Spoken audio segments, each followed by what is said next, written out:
so we can keep track of these conversations. So today, I want to take you through a few housekeeping. This event, like all the other events, are offered with simultaneous translation. So I invite everyone to select their language at the bottom. Even if you're listening in English, it's recommended to choose the language, clicking on the button more or interpretation and choosing the language you wish to hear this webinar. Another few housekeeping. So as I mentioned, this session will be recorded. Select your language. Please kindly use the chat if you have any questions, reflection and comments, or any resources or information you would like to share. This is a webinar format, so you will only be able to speak when you raise your hand. So if you want to, ask a question or interact with our panelists today, I'd kindly ask you to to raise your hand, and the little react button at the bottom, you can raise your hand and we'll open your microphone and allow you to ask your question. Be mindful of the time and the conversation in your contribution. Keep it to the point and concise. So without further ado, I wanted to also briefly introduce the series of webinars that is happening all week. We've already gone through two really fantastic webinars on Monday and Tuesday. The first one looking at 20 years of chronology of shelter coordination, a chronology of 20 years. Yesterday, we talked specifically around shaping shelter and the role of standards and policies, looking at past policies, current policies, and the future. And today, this brings us to our session today, will be specifically around building shelter coordination and response capacity. We will hear different stories, we will hear about systems, and we will discuss the next generation. There will be another two webinars tomorrow and Friday, which I would strongly encourage you to join us for, and we'll touch a few words on it at the end of this session. So, we wanted to start. This is a brief agenda for the session. My quick introduction.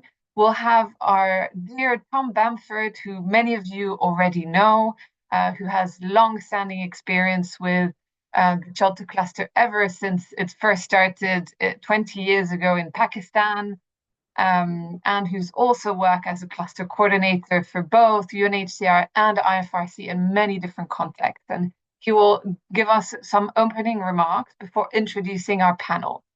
We'll also have a chance to exchange with you, and we invite the audience here to ask questions, to interact, and we've prepared a series of tools for you to be able to exchange with our panelists.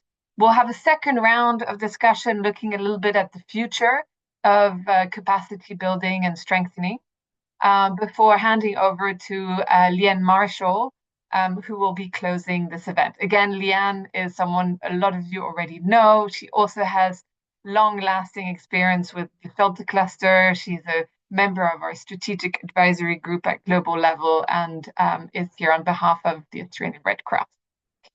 So without further ado, let's move on to our mentee. So I invite everyone to pull out your phones and scan the QR code.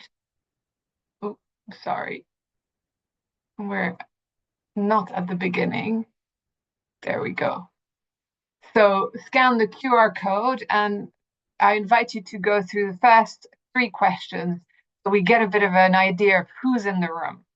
We're very interested in the session to hear also from you about your experience. Where are you currently based? So over to you, colleagues.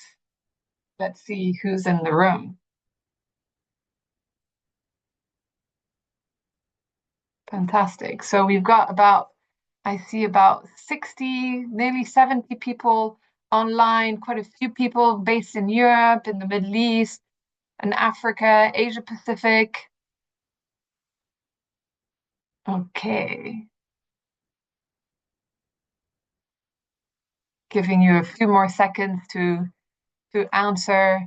Thanks for everyone introducing yourselves in the chat. Please feel free to join the Menti using the link above, the number above, the code above. Okay. So moving on. I'm just gonna do a quick check with my dear panelists. You see my screen, right? You see that I'm projecting the results, right? Okay. Yes. Double checking. Okay, so who do you currently work for? This is an interesting question in this session because I think we all may work with different organizations, but we may have similar experience, and we may also have moved around from organizations to organization. So it's interesting for us to have a bit of an overview of who's in the room. Quite a few people from the Red Cross, a few people from international NGOs, the United Nations as well. We also have some donors online, independent consultants, national NGOs. Great to all have you here today. So next question, what's your expertise? This was also an interesting question for this conversation today. Where do you come from? Are you a coordination expert or a technical expert? So I've allowed people here to select two choices. I mean, you might be more than just two of these, but this gives us an oversight, and clearly the two leading are coordination and shelter expertise, which is not surprising, considering the theme of this event. We also have people here who are more on program operation. We have senior management. We also have information managers and data experts. So welcome everyone. And this is the last question of this morning before I hand over to Tom. What has shaped your learning? And this will really be the topic of our discussion today.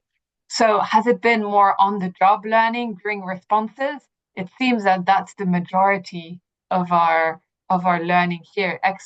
Really interesting, people could choose up to three choices. So obviously we combine different elements to build our own capacity.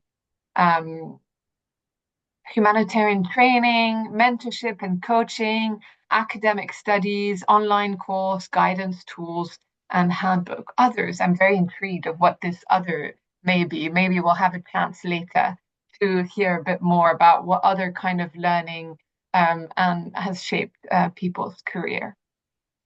So thank you very much, everyone, for answering these questions. This is still live, and we'll be keeping track of this. I would like to now hand back over to Tom to share with us a couple of introductory remarks. Over to you, Tom. Thanks. Fabulous. Thanks very much, Caroline. And lovely to see so many participants joining us. And we've got a very exciting panel ahead. So what I'd like to do is just give my own very brief reflections, introduce the panel, and we'll move on to some questions for both the panel as well, and also for you, for the audience, on this really exciting topic, an important topic of capacity development. I mean, it's a topic in a way that's close to my heart because I don't really have a shelter technical background. When I first became involved in a shelter, which was in 2005 in the Pakistan earthquake. I'd recently finished a degree in development studies. So I think that my career in the shelter sector really has been one of ongoing learning and capacity development and reflection that we'll unpick over the course of the seminar. And it was a bit of a surprise, in fact, to be involved in shelter because I was in Pakistan in 2005 as a tourist primarily. The earthquake struck. I volunteered with an organization, ended up getting a job with IOM at that stage, and I was sent off to a small town in northern Pakistan called Mansehra, which some of you might remember, maybe have fond memories of living and working in Mansehra. And on my way up to Mansehra, I got a call from my new boss. Before I left, I was told that I'd be working on rubble removal. And on my way up, I got a call from my new boss, and he said, "Well, actually, you're not doing rubble removal. You're doing shelter cluster coordination." And this was the start of the cluster system. Nobody really knew much about it. It was all very new, and this was very much a surprise to me. And so it was an enormous learning curve to become a shelter person, a shelter practitioner, and also a shelter coordinator in that hub in a very in a major emergency. Um, Another thing about Pakistan is that it was, in addition to being the first of the shelter clusters, it was also then the emergency shelter cluster. I think it lasted perhaps 6 months of coordination. There was a big focus on emergency response, getting shelter kits up mountains. There was a bit of discussion around recovery, but I think they got mired in some of the sort of political complexities of the context. And then the cluster, along with much of the rest of the humanitarian response, went away.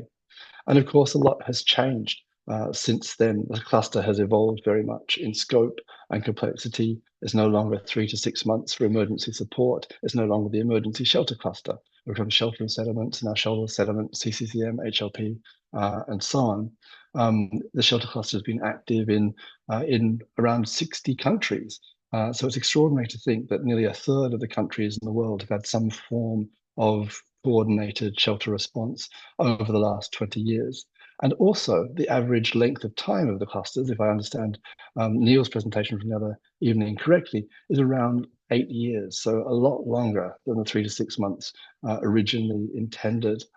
And in some cases, these have become permanent preparedness clusters, such as those that have existed in the Pacific, or where governments have taken on longer term cluster roles in preparedness and in response, and also in recovery. Clusters are not just working in sudden onset crises and doing immediate response, but they're working in protracted crises. They're integrating DRR within their work. They're working across clusters, of course, notably wash and protection and logistics, but of course many others.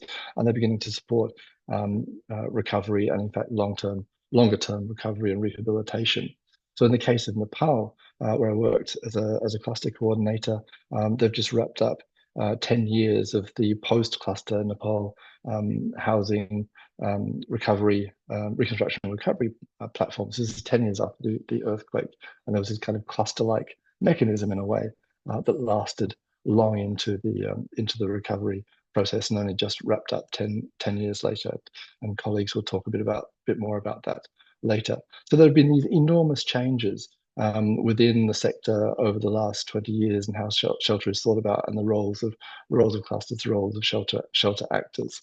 And with these changes and this growing complexity, there are also a greater number of skills and capacities that are needed to work in shelter and to be involved in the clusters. And so, from a review last year of the HSCT, the Humanitarian Shelter Coordination training that's run twice a year in Geneva, some of the things that came from that were the need to invest in the wider impacts and understand and coordinate around the wider impacts of shelter, the importance of intersectoral coordination, of working through coordination mechanisms, not just in shelter, but across the spectrum of response, the need to coordinate longer term shelter, including concepts of dignified shelter, invest in DRR, in protracted crises. There was the importance of national and regional level training to kind of decentralize shelter cluster approaches and approaches to coordination. Perhaps the biggest thing to come out of it was a sort of a desire for an investment in a kind of empowered shelter leadership, in a way, the sense that we're no longer just managing a technical sector within a wider framework of response, but that as one of the largest sectors, playing a role across many other sectors as well, bringing them together, that there was an opportunity to influence not just our sector, but also the wider response as a whole. And so the shelter coordinators have become increasingly prominent, increasingly important, increasingly influential within responses. And so these changes led to new capacity needs around advocating and influencing, building coalitions, developing strategies, and so on. And to meet this growing demand for a higher order of skills, in a way, there have been a number of capacity development approaches and courses and opportunities. With the HSCTs themselves, there have been about 29 of those since 2008. And about 1,400 people have been trained through this process. There's technical training. There are course master's degrees, and we have Charles from Oxford Brookes, which was one of the pioneering centres for the formalising the study of shelter and the shelter sector. So there are master's degrees courses, the communities of practice, the in-country training, there are permanent clusters, there's sector-specific literature, for example, shelter projects, which forms a very important basis for storing and sharing and learning about the sector. And then, of course, there's practical on-the-job learning and mentoring, which I suspect for most of us is perhaps the most influential way in which we've continued to learn about our sector and about our jobs and how the sector has evolved.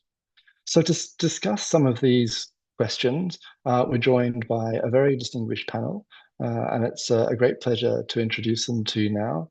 The first person I'd like to introduce is Sneha Malani. Sneha works as a shelter technical advisor with the shelter cluster in Palestine, supported through CRS, and has had similar technical coordination roles um, in cluster functions in Nepal, Bangladesh, and Turkey. Sneha enjoys working in clusters and in technical coordination in particular, and has, as it has a critical role in influencing and shaping response, allows for problem solving through creative and consultative approaches.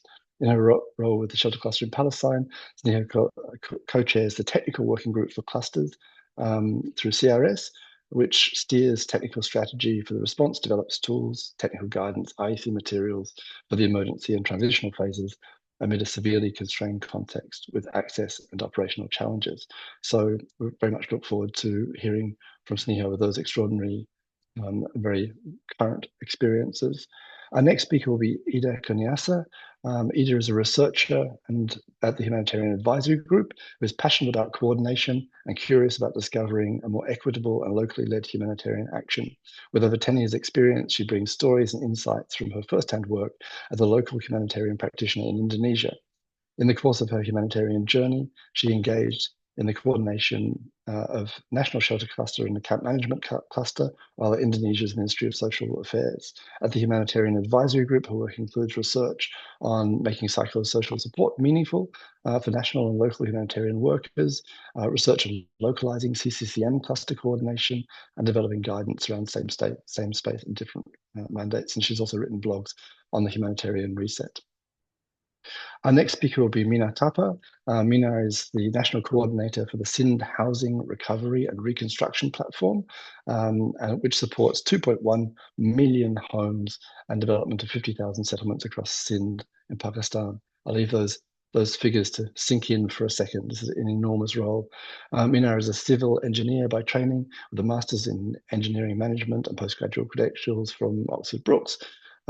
He brings over a decade of experience in post-crisis housing reconstruction, integrated settlement planning, and disaster recovery. He now has experience in South Asia, supporting governments in emergency response, policy development, capacity building, recovery programming, and coordination. And his work focuses on climate-resilient infrastructure, inclusive recovery technologies, and strengthening institutional systems for sustainable community-driven reconstruction and disaster risk reduction. And then finally, Charles Parrick. So Charles leads the research and teaching, at on shelter after disaster in the Centre for Development and Emergency Practice at Oxford Brookes University, and he runs a postgraduate course in shelter after disaster. Is active in shelter community of practice, working groups with a global cluster, and holds academic leadership positions in the School of Architecture, where he's research coordinator and subject leader for technology for the whole school. And Charles trained and worked as an environmental engineer, focusing on sustainability and community development, and studied at CENDAP in the master's degree in development in 1997. So I think you'll agree that our panelists bring a very wide range of skills and experiences across the spectrum of cluster activities and the time in which it's been in operation. And so I'd like to ask each of the panelists a question to get their reflections on some of these broader issues. So for Sneha, we'll start with you. Looking back at your journey from architect to shelter coordinator in complex responses like Turkey and now Palestine, what were the key skills and mindsets you had to develop, and how did you acquire them? Thanks, Tom. Hello, everyone. I'll just start off with thanking the Global Shelter Cluster for inviting me to this really interesting, exciting webinar. Um, on the question, just to start with, of course, I I was lucky to have academic training linked directly to this subject of humanitarian shelter response and coordination. I would say that my bachelor's, being an undergrad in architecture, was extremely focused on the built environment, which does benefit working in shelter response. But more so, I think my master's, which was the Mundus Urbano program, uh, uh, looked at urban development, international cooperation, and sustainable emergency architecture. So I really like that that course was structured with these kind of weekly modules on different topics like urban infrastructure, disaster response, participatory planning. So it jumped a lot of topics, and a lot of times in shelter coordination, you're actually jumping through a lot of interdisciplinary topics and new requests and different priorities coming your way. So it kind of through stakeholder mapping, role play, debates. It gave me a bit of a toolkit to then get into this work.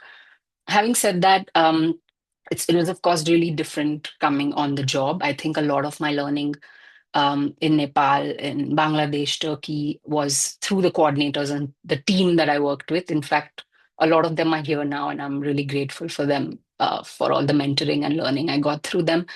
And when I was with in Turkey with IFRC as a shelter coordinator, I also had a chance to do the HSCT training, which was super helpful for coordination. Maybe one thing to say is also on the job, there's a lot of unlearning and learning in parallel.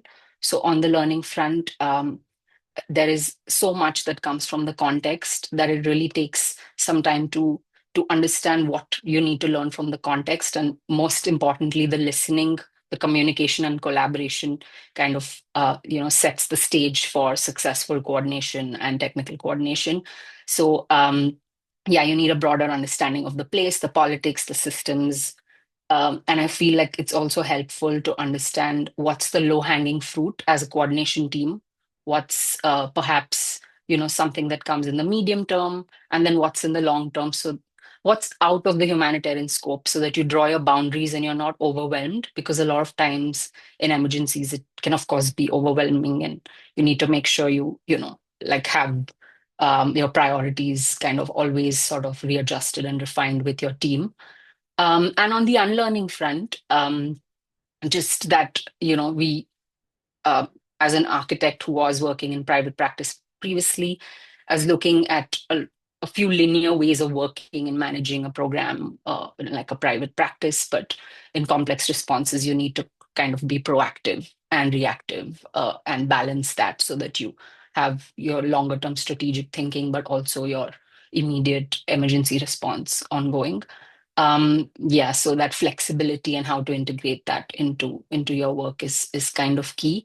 And one last thing I want to say is on this, again, stakeholder engagement as a part of my work in coordination is, I think coordination is very different to managing. So understanding the strength of the state doesn't always mean you're talking about the capacity of the state. So like there's a lot of kind of negotiation and gentle nudging as a skill as well, like where diplomacy is needed, where it's not needed. So like in Nepal, I could work really closely with the government, which was a great relationship with HRRP, with Minar, in fact.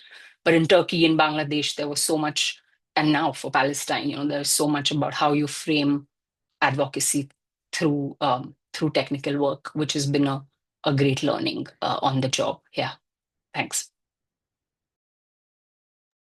Fabulous. Thank you, Sneha. I mean, there's a fantastic reflection about learning and unlearning, and also framing advocacy through technical work is I think a growing feature of the past. So terrific reflections. Thank you. Ida, I wanted to move on to you, and you've worked at the intersection of shelter, CCCM, government-led cluster coordination, and now you bring that experience to your role as a researcher. What moments or responses most shape your understanding of shelter coordination? Thank you so much, Tom. Yeah, thanks again for this opportunity. And yeah, it's so great to be reconnecting again with all the familiar faces from the shelter community. And maybe before I begin, I just also wanted to quickly acknowledge those affected by the recent floods in Indonesia and share my sympathy and solidarity for everyone who was impacted, including the tireless humanitarian workers. I know they've been working so hard to do the response for this flood. So yeah, just answering your questions, I guess my journey has been shaped by both at the practitioner side as well as the reflective learning. So earlier in my career, I worked as a government-led shelter and citizen coordination role, and it gave me a first-hand view of how the complex humanitarian responses intersect with the national government structure. I guess I remember back then we also had this discussion around merging the CCCM cluster with the shelter because mostly we involve largely the same actors to coordinate with, and of course, although there was an agreement back then at the national level, the idea didn't move forward because some of the considerations such as conflict of mandates and accountability lines and resourcing, some of the consideration from the global level. But sitting in that interface, I guess I saw both the possibilities and the constraint as well in terms of the coordination and how the decision making power dynamics and resource flows can really shape the response and to meet the needs of the affected people. And then if there's any particular response that I felt like really gave me such a strong learning curve, it's the Palu 2018 response when I was part.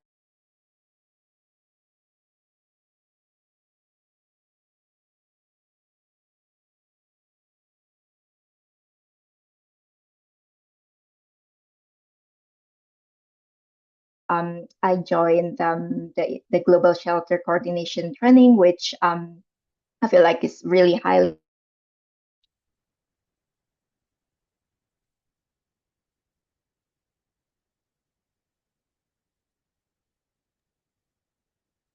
I think we've got some technical issues here. Can others hear me? No, I think it's also cutting from my side. I cannot hear Ida anymore. Okay. Okay. Okay. Well, sorry about this. So we'll try and come back to Ida because I'm very keen to hear about the experiences of the Palu earthquake tsunami liquefaction event, a kind of complex crisis in which you clearly learnt so much.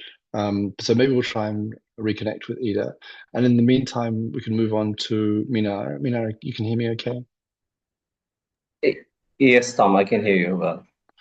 Fabulous. Okay, thank you. So, Mina, from your experience moving from emergency response into longer term recovery in places like Nepal and Pakistan, what have you learned about working in shelter coordination and response, and other skills and competencies you wish you had known at the start of your career? Thank you, Tom. Greetings from Pakistan, the place where you have started cluster coordination 20 years ago. And I'm also sharing my room with a fellow colleague from Mansehra. So when you were mentioning Mansehra, he was saying, like, I was from Mansehra. While you were reflecting back, and I was also thinking about is like I was following your pathway 10 years later. So when I started my career with humanitarian world in Nepal post 2015 earthquake, I was directly transitioning from private sector to humanitarian world. Like it was the first exposure for me. I still remember that I was packing my bag and traveling to a Gorkha, an epicenter which was hardly hit, and starting my learning curve from Gorkha, starting building demonstration construction to district coordinator coordination to hub level coordination, and again stepping into a national coordinator role. And it was quite a long journey. It took almost 6 years to be at the end phase of recovery process. And again, as I mentioned already, learning curve was so steep. While reflecting back, there was a lot of gain in terms of knowledge, skills, capacities, understanding, and so on. So it's just like going into another university from the very beginning. some of the key learnings while I was having exposure from day one of emergency response to the end of the recovery program. I would like to focus more on the recovery process, as recovery must start from the day one of the response. Otherwise, transition may become a vacuum. We have seen a lot of we have seen a lot of crises which are underfunded, underreported, and we have never seen a recovery process after response. And I've also learned that during the process, self recovery is inevitable. Like people are anyway going to recover by themselves. But the risky thing is being shelter practitioners or humanitarian actor. We'll have to support them timely with technical, financial, and any other build back better components with the time frame. Otherwise, we are going to miss the opportunity. And the recovery process is very long. From my experience in these two countries, the average time frame for recovery process is 7 to 8 years. But we usually see that when there is emergency response, there is a life-saving need, and when we transition it to early recovery process, there is a huge, massive pressure from donors, massive political commitments, and we will have to force ourselves towards a short-lived recovery process. And there's huge gap in transitions and this long-term process. I'm pretty much sure, like while you were coordinating back in Kathmandu, there used to be 270 organization representation in one room. I'm imagining how it was difficult to convene and coordinate with them. But when we were transitioning after 1 year into early recovery process, it dropped down to 70 partners. And when gradually, when we came to 5 years, there were only 7 organizations left to handhold with the government and to make sure that people have recovered completely, like people have rebuilt resilient homes for future. And I do remember the learnings and the issue that the sector has already been discussing, that funding cycle is kind of a circular, which is so much attractive during the emergency response period. But there are only few organizations who will have multi-year funding that connects response, early recovery, and future to disaster preparedness and development work. Whereas the government has a single recovery framework and longer term time frame, and it's usually very difficult for different organizations to play a role in it, connect to it, and drive it further. When I was hearing the second part of the questions, like what skill sets and competencies and systems I wish I could have by then. Again, it's a full 5 years of experience, which is very difficult to equip myself and take it back to 2015. But still, the knowledge that I had with recovery frameworks, different tools, procedures would definitely help.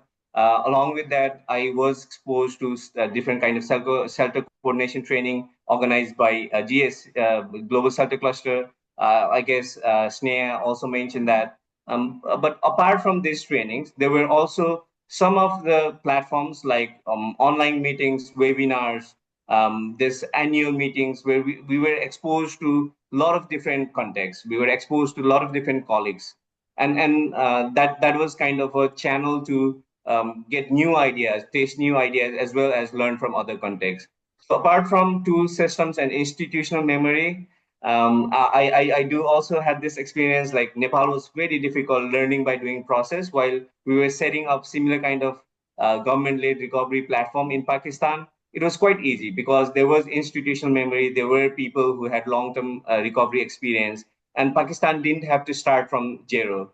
I guess the main core of the wealth that would help me if I had to start again in 2015 with all the networks and knowledge platform, that is like HRP site, Global Shelter Cluster sites, and others, which has massive tons of resources and information that could definitely help me to excel more better in terms of my career. There was two other the part of the question is what impact we see if we align with the government or kind of a local institutions policies. I would like to take two examples. One, in Nepal, government was providing grants to rebuild house for 800,000 households, where we came up with, through this coordination mechanism, we came up with a socio-technical assistance package and engaged more than 70 organizations to provide socio-technical information to people, build their capacity, and successfully, based on same single standard, 760,000 homes were reconstructed. I think it has been one of the largest housing reconstruction successful project in the world. Learning from that, when we were starting in the Pakistan, we developed minimum housing reconstruction standards to build flood resilient homes, which was quite not there in Pakistan, and there were a lot of reputation in terms of emergency response in the same area. And so far, government and the partners have already completed 1 million houses with flood resilient techniques. We were able to bring more than 15 partners together to rebuild 20,000 homes as per the government standards. I would like to end my statement that key core takeaways are: one, embed recovery thinking in emergency coordination system. We were so lucky to have recovery coordinator Maggie Stemhenchen working with Tom during the emergency response in Nepal. Second, build the capacity and systems for early recovery. We are still seeing there are a lot of vacuums and transitional gap in different response process. Like some mix very well to the recovery process where there are a lot of attraction, a lot of commitment from the donors, but it does not only limits to the resources. It's also limits to the priority that coordination team puts upfront during the response period. And third, last but not the least, is government or localized leadership with harmonized standards can scale the response with more sustainability. Thank you very much. Over to you, Tom.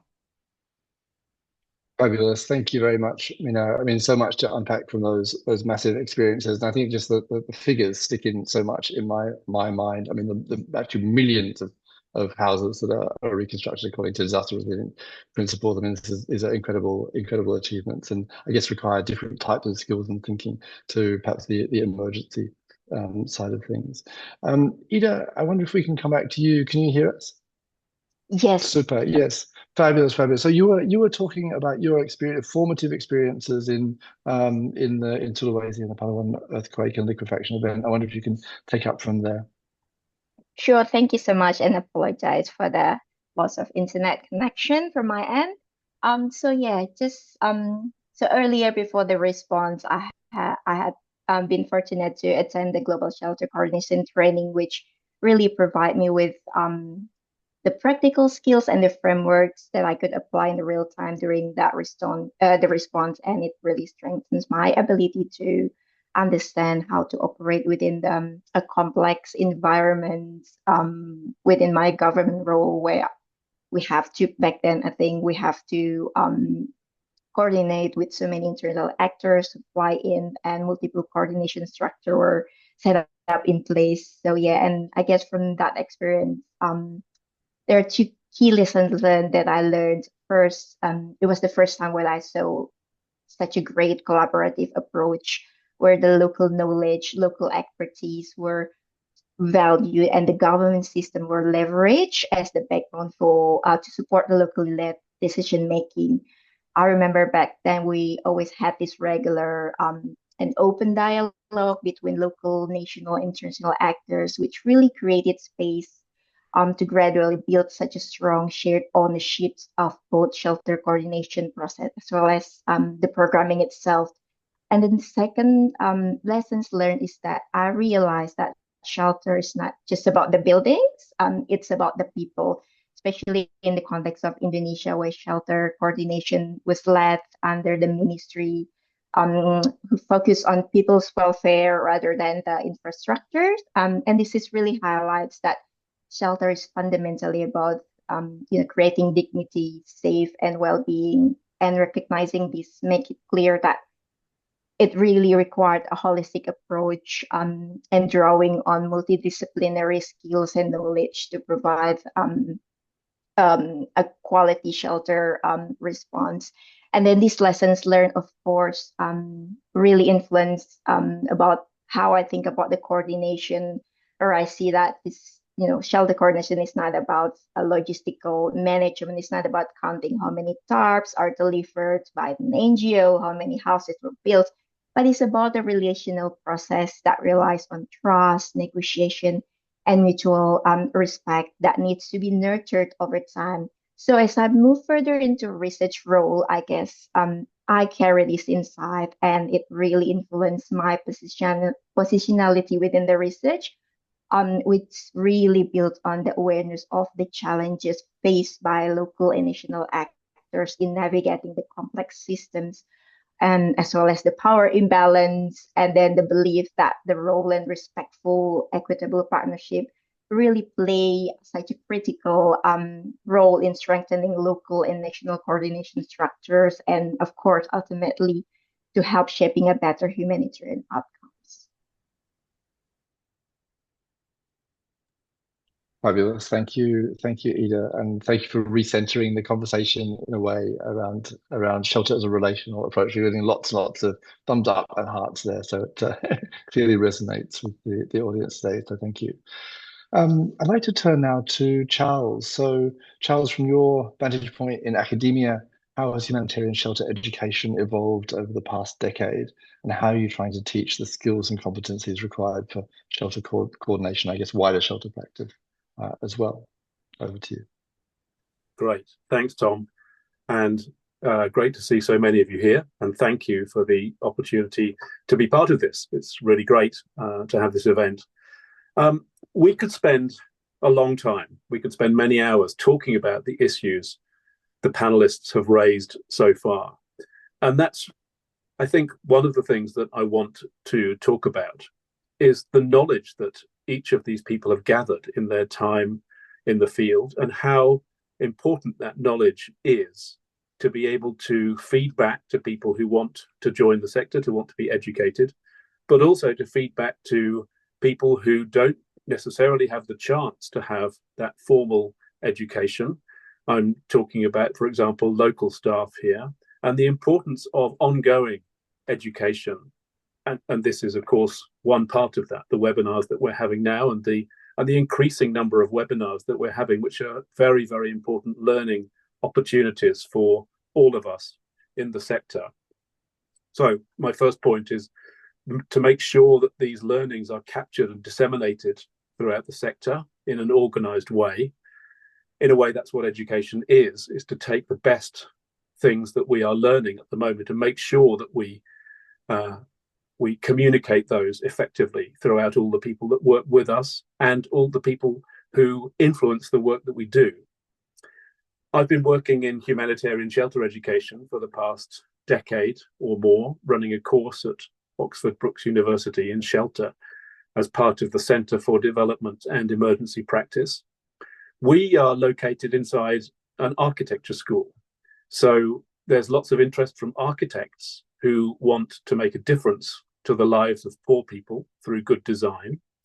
And as Sneha mentioned, we often have to uneducate those architects who think that a good design is the only thing that you need to solve humanitarian problems. And as I'm sure you all know, that's only one part of it. It's an important part, but it's only one part of it. One of the main elements of the uneducation of architects and other building and planning technical specialists, which is a real challenge to building professionals who are used to working with a specific client brief and an organized and professional client, is the reality to have poor and vulnerable communities as your client. It's a real challenge to people who can really help us with technical specialisms. Also, the deeply important issue of understanding how we can express humanitarian principles through shelter and settlement projects. Whilst architects and planners see a potential route into the sector because of their technical knowledge, as we know, the technical aspects are only one part of the job. And if we want to make the case for a wider impact of shelter, of homes and communities, and how they have an impact on other sectors, on protection, on environment, on education, and on health, which we do, then we need different types of people to be trained in shelter and engage with the education in shelter and housing. We need health workers, protection staff, people who know about politics and environmental impact. The other thing that's important in building skills and competencies, and this is following on from Minar, is the recognition that the home, the shelter, the community spaces are one of the most visible things that bridge the humanitarian and development worlds. What you do in the humanitarian shelter response needs to be considered in the longer term, how it develops into housing. So these are two strands: educating technical specialists on the wider impact of shelter and educating multiple professions on how physical space can have a significant impact on social and environmental programs. We need to make sure that we have visibility of the sector amongst all of these people who have a connection with housing and an interest in housing. And also, one of the things that's really important to people who study this is a clear case for employment pathways. If people want to come and study this, they want to know where they're going to get a job and where they're going to get a career in this sector. And we need to advocate for shelter to donors, local governments, and policy-making organisations and academia. So not an easy task to make a common curriculum out of this, but we find a really great way of discussing this when we bring these people together with all of their different viewpoints and discuss it in relation to where we start, which is the affected communities and their homes and the need for a home. It's a really, really productive conversation. And that at the fundamental part is where the education in this sector starts. So I want to say just two things about which are common to postgraduate study to finalize my comments. And one of the things which is really the basis of postgraduate study in education is to understand, is to take three elements, which is critically analyzing different options. The second one is understanding that complex situation and how these different options fit into the complex situation. And thirdly, synthesizing a way forward, a response. As you can tell, that I could have been describing a humanitarian response in that, but actually those three things are common to all postgraduate education, that critical viewpoint about what you're learning, not just learning things and ways to do them. It's critically analyzing those things, recognizing the complexity, and synthesizing that way forward. And the second common theme is good research skills. We need to make our case to donors, to policymakers with good evidence, and we will succeed through evidence-based programming. Both of these are founded on strong research practice. And one of the things that's really crucial to education is learning how to do solid research, learning those techniques, gathering the data properly, analyzing it well, and then crafting those messages based on which are based on solid foundations. I'll end there. Thank you very much. Fabulous. Thanks very much, Charles. So look, I'm not going to try and wrap up or summarize. I think we've heard such a great diversity of perspectives that we can all reflect on. I believe that there's time now for a bit of discussion, and then we'll come back to our panel in a minute. And I believe that there are some questions in the Menti. So I'm going to hand over to Caroline and also to Leanne.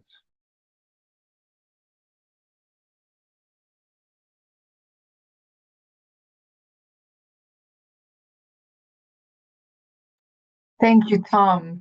Thank you to all of the panelists for these really thoughtful and fascinating perspectives and stories and experiences. I hope this will help shape the future also of the sector. What we thought we would do now, before we go back to the next part of our discussion, we thought we would give everyone a chance to ask either some questions. So you should be able to link up to the Menti. I'm sharing my screen now. You can scan the QR code and add some questions here. I will give you a few minutes, but in the meantime, we can maybe go to the next question. Leanne, any thoughts? As we're having a bit of a shy audience, I see. Oh, I do see some comments in the chat though. Yeah, so there's a few chats around shelter coordination, that being that unique kind of space in blending leadership, engineering expertise, strong government engagement, cross-sectoral linkages, legal land considerations. Yeah, so it's a really kind of complex space to be in, very uncommon. Some conversations around shelter as a process, which is great to see again.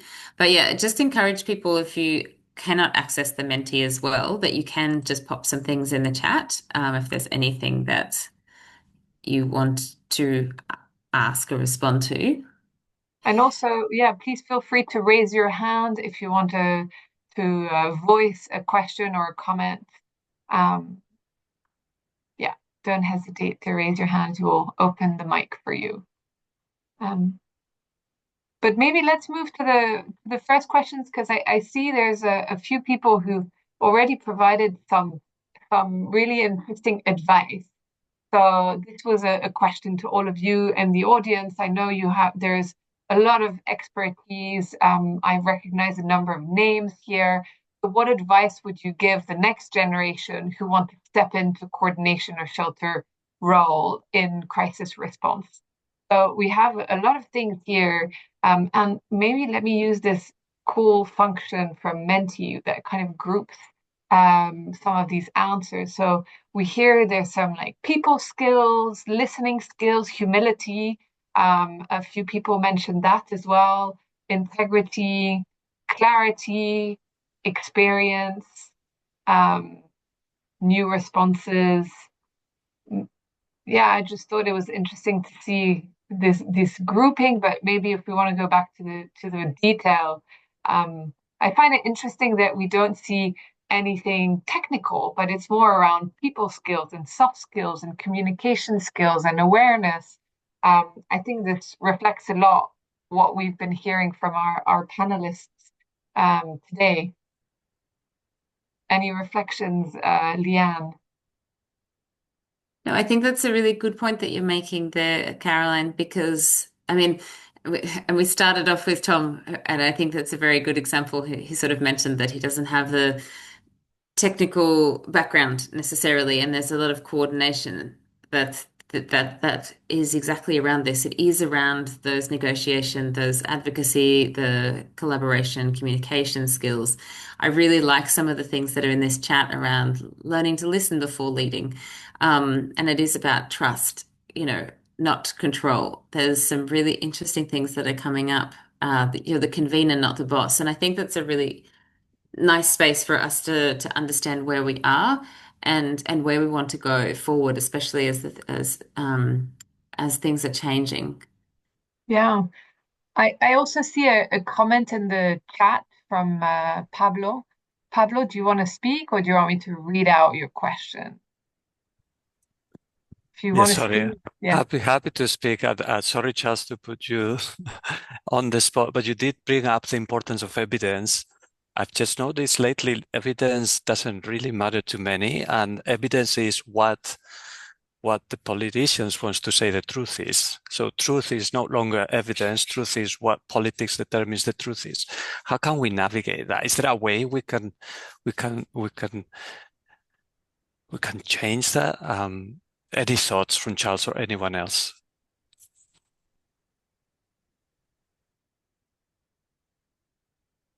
Yeah, I will take that. Thanks, Pablo. It's a really great question.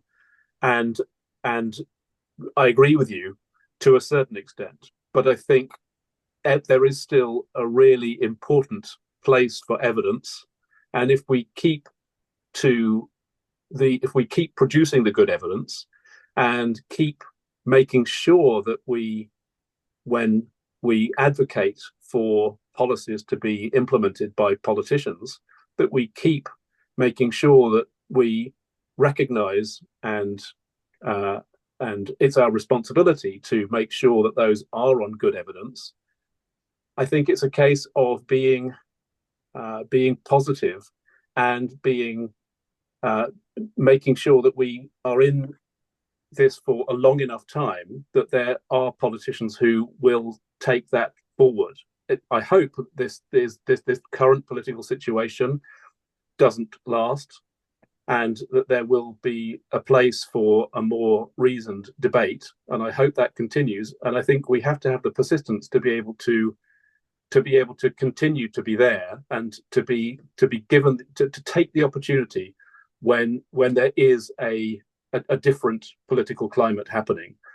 I was reminded that there were groups of people who have done this, and that there were a series of groups of people who committed throughout their whole lives to change in systems, and that they've succeeded because of their persistence, and they've succeeded because they had a set of principles that they believed in, and they continued to express these principles until they had an opportunity to make those principles happen within a political situation. Thank you. Over. If I can just jump in and maybe put Ida on the spot a little bit and direct that question to you as well, because you, as a researcher, this is what you're doing, gathering evidence and thinking about how it's used effectively. And I wonder if you wanted to comment on that as well. Yeah, no, thank you so much, Tom. Just wanted to echo what Charles said.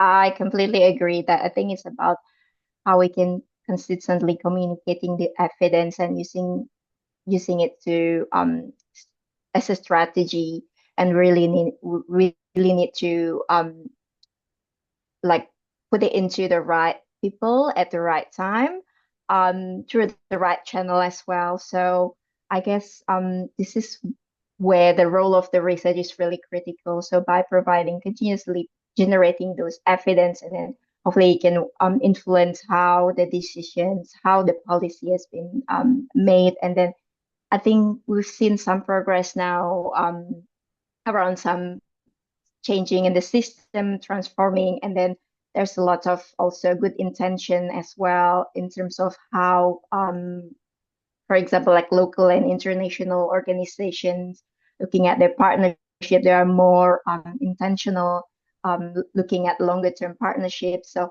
I guess, yeah, I think I just wanted to reiterate what Charles shared. It's about like being consistent to the key messages that you want to deliver based on the research results. And also, I guess, just another point in here is just it's also important to communicate the evidence not only to the decision maker, but also down to the community. So happen changes at both lines as well. Yeah, I guess just that additional point from my end. Thank you so much, Tom.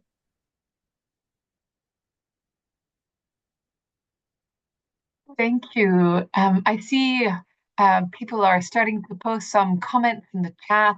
There's some interesting exchanges happening. There's a Pablo saying, "I can't put thumbs up, but I agree with what was said." So thanks both Charles and Ida for your comments here. There's also a question from Wahyu. I don't know if you wanna speak directly, or you want me to read out your question. If you want to speak, you need to put your hand up so I can unmute you.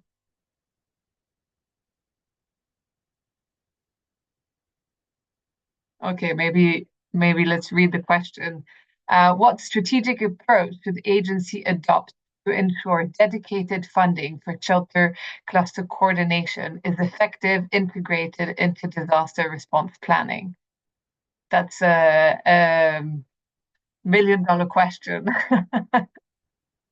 Over to you, Tom. Who from our panelists you think is best placed to answer such a question?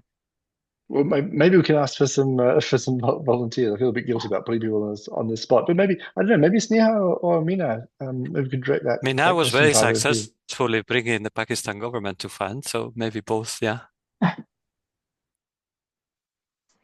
Yeah, please go ahead, Minar. It's all yours. Uh, uh, could I get to hear the question one more time before I respond? Yes, the question is in the chat in case you want to have a glance of it, but I'll read it out again. So, what strategic approaches should agencies adopt to ensure dedicated funding for shelter cluster coordination is effectively integrated in disaster response planning? Thank you very much. I'll try my best based on my experience, and Sneha can support me to answer this. Uh, from my experience in Nepal and Pakistan is that when there is a successful response, as Nepal shelter response was quite successful, and it has transitioned to long-term recovery process with a new creation of recovery coordination platform, housing recovery and reconstruction platform. There is a clear understanding of need that the standing cluster, which was before 2015 in Nepal, standing cluster is required to support government in emergency response coordination, and it is perfectly localized in Nepal, where Nepal Red Cross is working with the government, which is led, working with the cluster, which is led by Ministry of Urban Development, government, and co-led by national societies. And there are partners who are dedicating their time to support government in this kind of emergency response coordinations. But when we look into recovery, I guess one of the big success that we had in Nepal is during this response and recovery, government realized that there should be a dedicated disaster management authority. And one outcome of the entire response and recovery process was establishment of National Disaster Management and National Disaster Reduction and Management Authority in Nepal, which looks after multi-sectoral coordinations and is permanently in place. When Pakistan was hit by flood 2022, there's no formal cluster in Pakistan. There is voluntary support from IOM in terms of leading shelter NFI sector. Again, supporting the governments and the partners, but without activation of the clusters. It do creates a lot of challenge in order to influence different policies, different solutions, and also to take over and support immediate response. And the response is kind of fragmented across different province and the federal level. And none of us have imagined that there will be a government-led recovery coordination mechanism in Pakistan, where government have not activated the shelter cluster in the past. But learning from Nepal, when government was exposed to Nepal, when they had a delegation visit to Nepal, they really like this multi-partner collaboration mechanism, and they established a similar kind of recovery coordination platform, just putting S before HRRP, Sin Housing Recovery and Reconstruction Platform. And it is the first initiative that government have created to engage different recovery actors like emergency responders with the government formal program. And now there is realization that while government is taking over the coordinations and responding to a response and recovery process, there is also a space to hear from different stakeholders to refine the policies and to consult for a right decision and solutions when we do it together. So we have been noticing and seeing this changes. Maybe while government or any kind of local authorities realize that there should be a platform to bring everyone together, which Global Shelter Cluster is, should be integrated with the government priorities and framework. I think it's very much possible. Maybe it could be very different in conflict settings where there is no focused government or any local authority. That's what I would have to say from my perspective. I would like to pass over to Sneha. Thanks, Minar. I think you said everything. Maybe just to tie it up, like again, it comes back to evidence.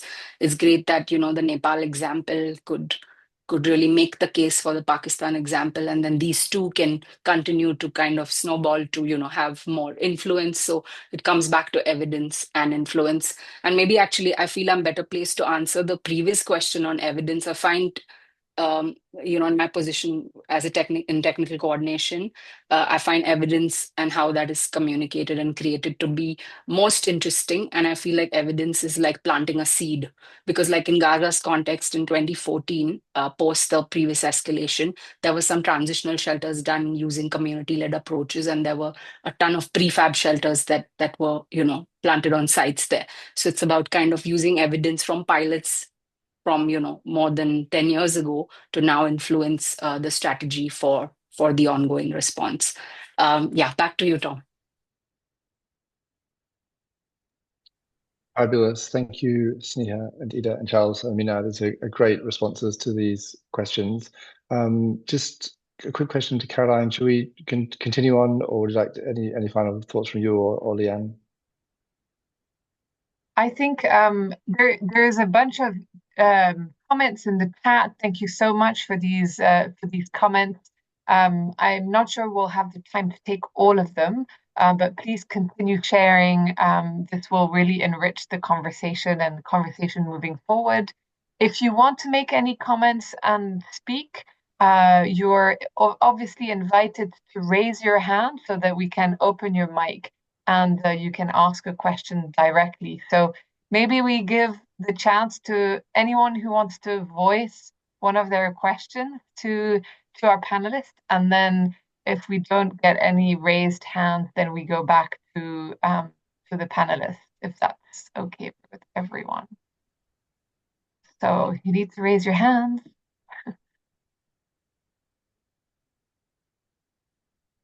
Okay, well, I guess people are chatty and typing, but less Yes.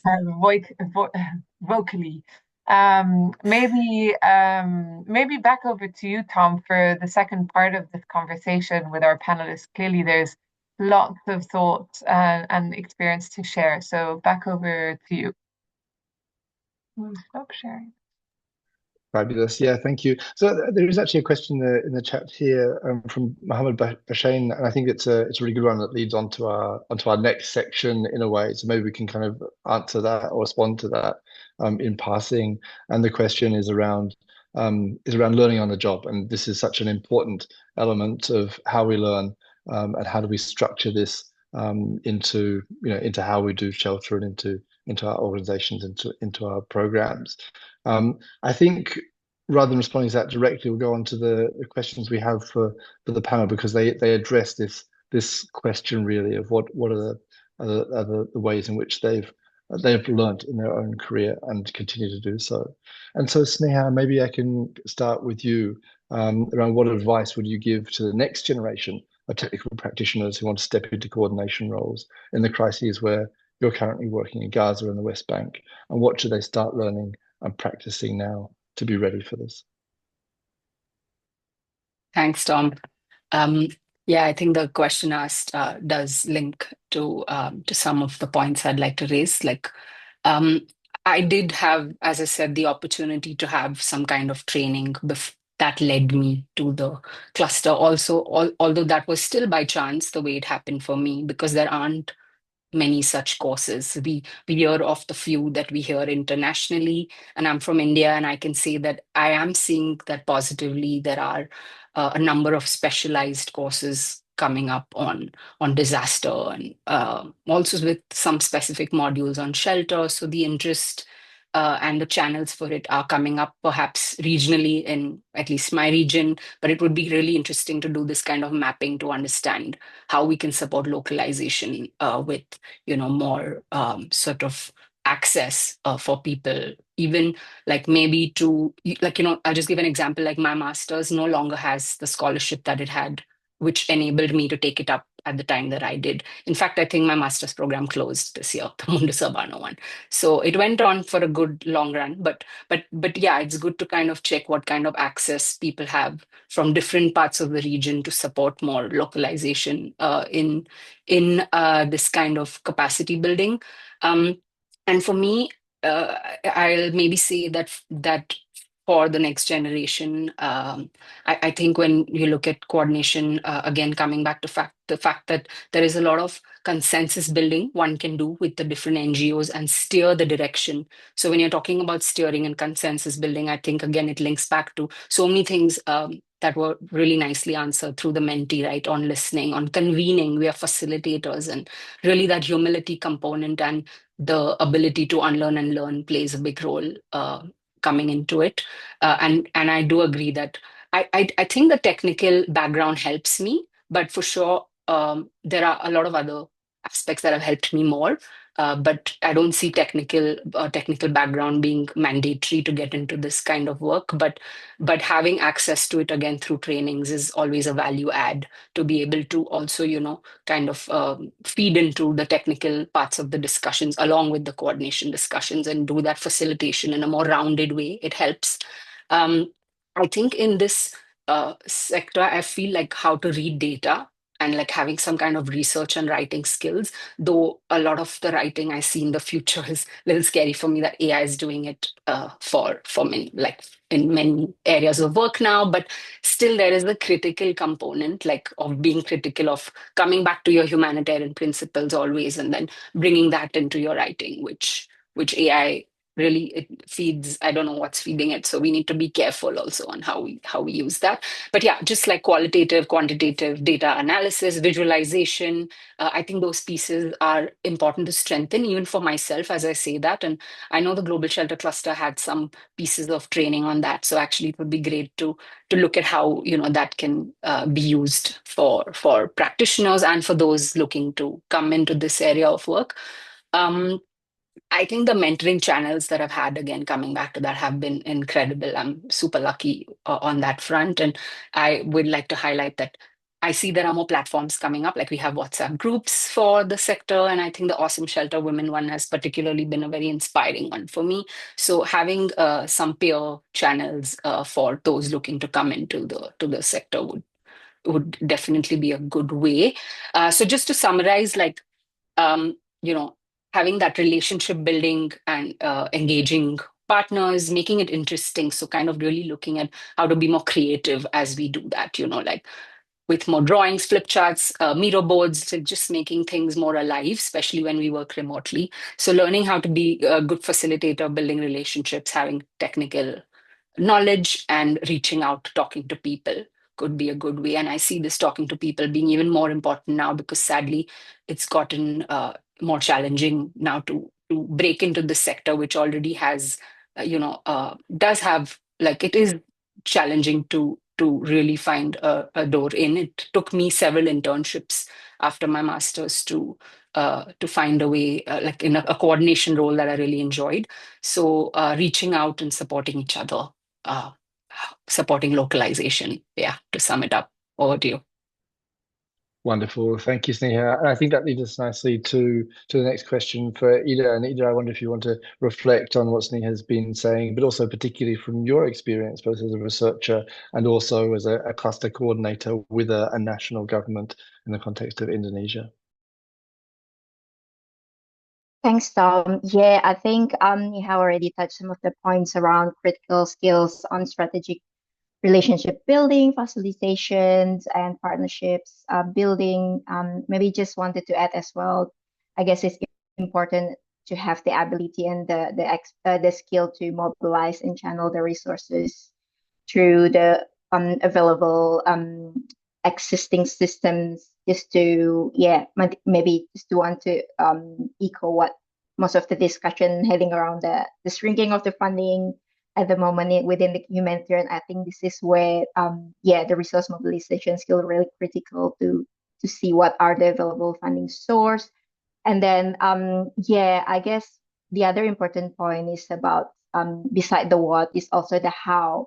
So from the government perspective, I guess what's really important is to have a long-term and structured support on leadership around coordination rather than one-off training. So really ongoing mentoring and helps what does coordination means into their day-to-day job. That is really critical. And then on the job coaching, co-chairing the meetings, joint planning, and problem solving together. So those are the skills that more likely will be helpful to support the coordination, especially from the government perspective. And then I guess this is also evidence in most of the research that I've done with hacks.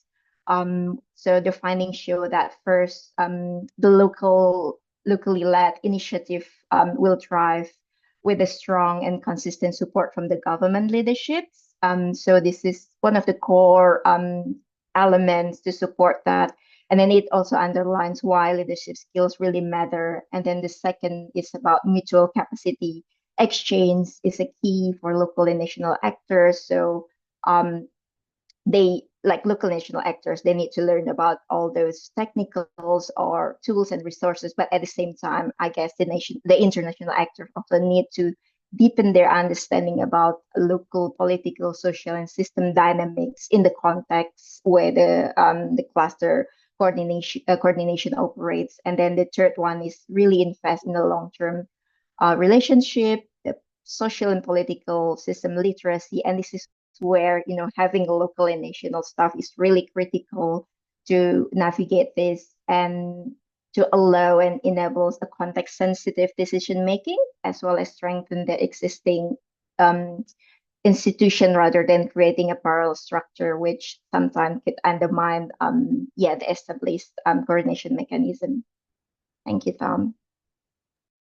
Great. I think that leads us very nicely also now to you, Mina, and this question about the kind of systems thinking skills that you think the next generation of coordinators may need to develop in the context of the work that you've done in these much longer term recovery rehabilitation platforms that you've been coordinating. Thanks, Tom. It's quite interesting to build on the local existing system when we are thinking about the system. And in the future MERS cluster, the first thing is understanding the system and to see what is your added value. And I would also like to second to all the discussion today that we are playing a convener role. But I would also like to put it from another perspective, like we will have to be a match fixer to make sure that everybody is winning winning in the context. Everybody has advantage, and we are playing that role. In both of my experience in recovery cluster recovery platform in Nepal and Pakistan is we were building on global shelter cluster principle, which is maintaining neutrality and independency. We do go with our own branding, which is acceptable to government as well as different organizations. It's not one agency thing. Some of the key things that we might need to think forward is one, when it comes to a local context, either it's government or a community system, it's one authority, agency, or a body that is responsible to look after the need of the people and populations. There is no luxury to say we will only support shelter or WAS or health or education. It's more holistic, and that authority or body has to make sure that those needs are met. In this case, I would like to say that the system thinkers should think holistically. Again, not only having the ability to connect emergency response to recovery to development and preparedness in one continuum, but also think beyond shelter, like towards more homes and community aspect that Charles was also mentioning before. Look into more integral human development to meet the need for physical, social, economical, environmental for the people future. When we will build this into a local system integration, it's more like understanding the capacity, need, and the vision of the government and the community structures, and see how we provide more area-based solution to achieve that. In Pakistan, when we were starting this coordination platform, we were more focusing on a big target of reconstructing 2.1 million homes. But when that homes was being rebuilt, everybody started realizing that it's not homes. Now people have it's a foundation. There is a big opportunity to connect like water opportunity because it's a big investment that's happening in Pakistan. based on which, when we develop this area-based settlement approach, it is now a tool for government to mobilize more resources from the donors, from international financial institutions like banks, but also different government departments and authorities are coming together to invest in an integrated way. So again, it should be multi-sectoral, multi-stakeholders experience from SHRP. It is led by government, owned by government, but supported by different organizations. Currently, 4 UN agencies, 5 INGOs are supporting SHRP, and one UN agency is it's like a mini kind of OCHA thing inside a government. So UNICEF is leading WAS under the umbrella of government. Similarly, we have WHS living livelihoods, UN Habitat living settlements, and so on. So how we convince everyone in a collaborative way, we really discuss about collaborations, avoiding competitions, but in a real world, it's very difficult to exist until and unless there is one shared goal led by a local authority.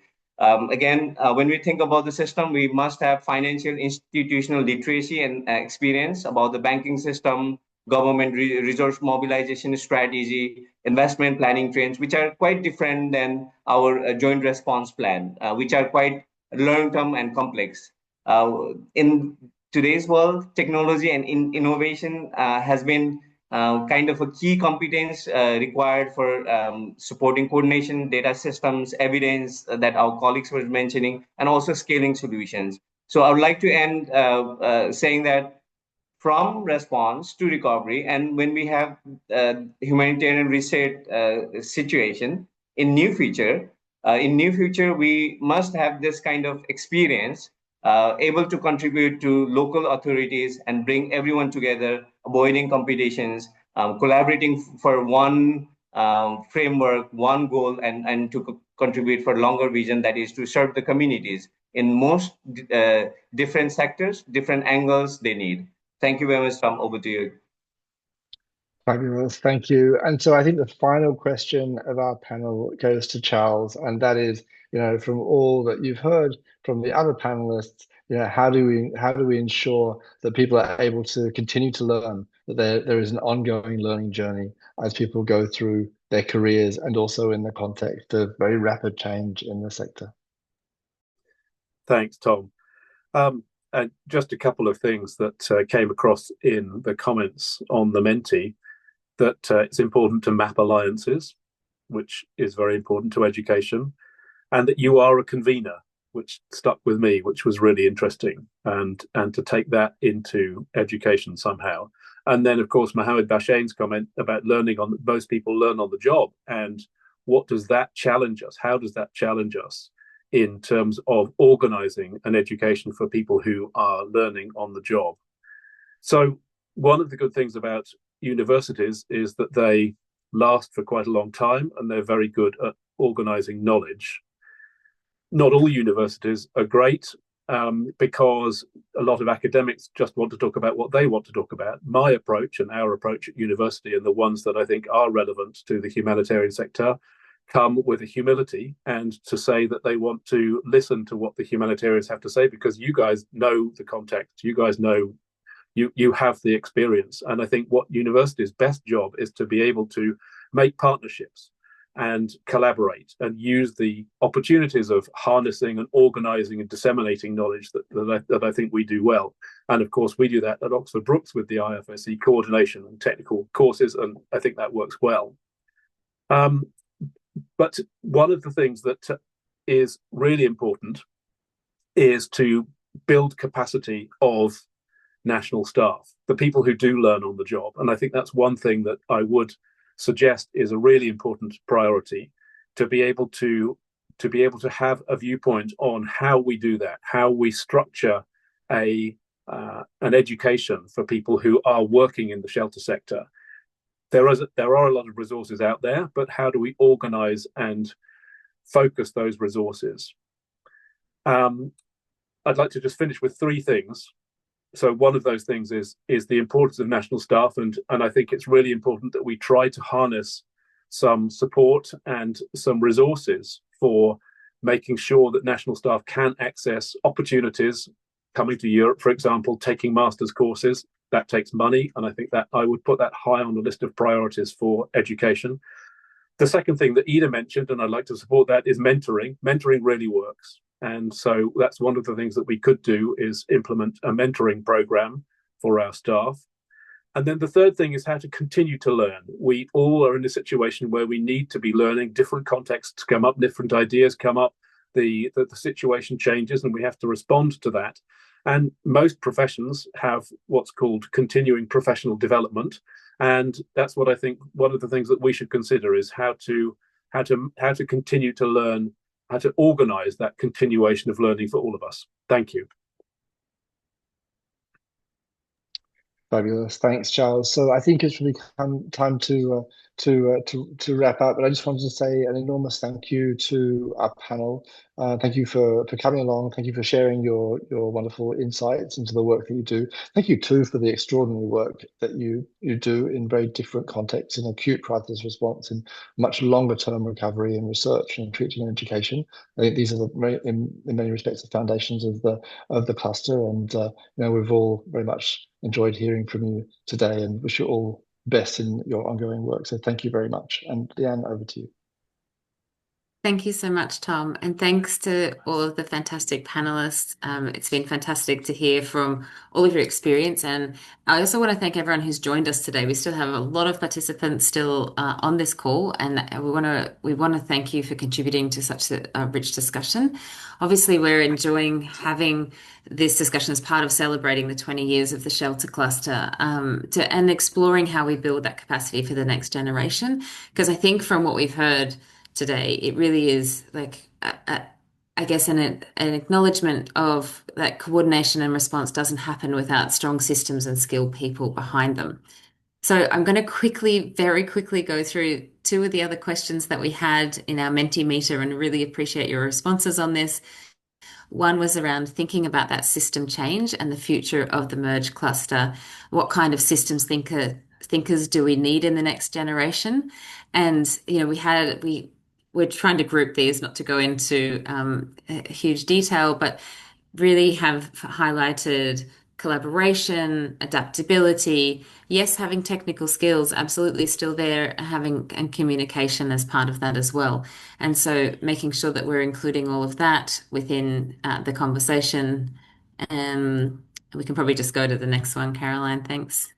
And talking about a world of reduced funding and capacity, what kind of role should the new cluster play in building response and coordination capacity? And I think there's some really interesting responses here too. So being an amplifier, not the center, helping others to lead. We've had some really good conversations about, yes, how are we facilitating local actors to lead and to take things forward? So I think this is really something we want to take on board as we're going into the new cluster, supporting coordination as a shared skill, not a role, empowering local actors to lead. We've hit the mark at the end of this, so I will just sort of wrap up on that. It's been an incredible session. I want to encourage you all to continue to engage with our ongoing webinars this week, as I said, as we're celebrating the 20 years of the shelter cluster. So tomorrow we'll be talking about strategies to feel reality.